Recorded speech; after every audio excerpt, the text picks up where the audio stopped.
12 মাসে আমরা মাত্র 24টা সংস্কার দিয়েছি, তাতেই আমাদের বিরুদ্ধে সবাই অভিযোগ করে যে এত বড় ইশতেহার কেন। তো আমি যারা অভিযোগ করে তাদেরকে বলতে চাই যে আপনাদের এক বছরে 365 দিনে আপনাদের ইশতেহারের এত ছোট চিন্তা ভাবনা কেন আপনারা করেন। আমি চাই আরো বড় হওয়া উচিত ছিল ইশতেহার। এবং এই জবাবদিহিতার যুগে যখন সবাই প্রত্যেকটা পয়েন্ট ধরে জবাবদিহিতা করতে পারবে, সেখানে আপনারা ইশতেহার লিখতেই ভয় পাচ্ছেন কেন? যারা কাজ করতে পারছি না, যারা ইশতেহার লিখতে ভয় পাচ্ছি, যারা কাজ করতে পারবো কিনা সামনে সেটা নিয়ে দ্বিধাদ্বন্দ্বে আছি, তাদের নিয়ে তো শিক্ষার্থীরা প্রশ্ন তুলবে। আমাদের এই ব্যাপারটা দেখা দরকার।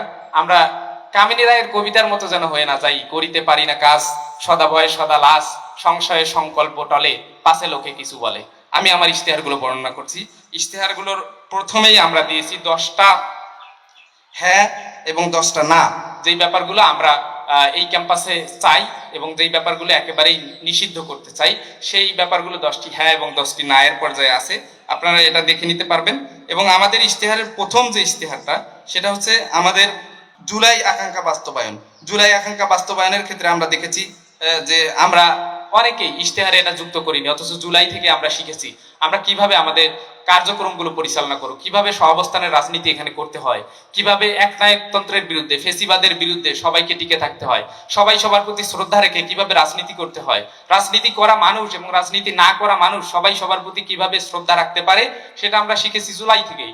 এই জুলাইয়ের আকাঙ্ক্ষাটা অনেকেই দেখছি ইশতেহারে দেয়নি, এটা দেওয়া উচিত ছিল। আমরা প্রথম ইশতেহারে এটা দিয়েছি। দ্বিতীয় ইশতেহার থেকে শুরু করে আমরা 24টা সংস্কার যেটা দিয়েছি, সেটা হলো আমাদের ছোট সমস্যা থেকে শুরু করে আমি মোটা দাগে সবগুলো ইশতেহার এখানে পাঠ করলে অনেক সময় যেহেতু লাগবে, আমি খসড়াভাবে যদি বলতে চাই, আমাদের এই ক্যাম্পাসটা পুরাতন অনেক ক্যাম্পাস, প্রাচীন ক্যাম্পাস, কিন্তু এই ক্যাম্পাসের সমস্যা এত বেশি যে মনে হচ্ছে যে এই ক্যাম্পাস নতুন জন্ম হয়েছে।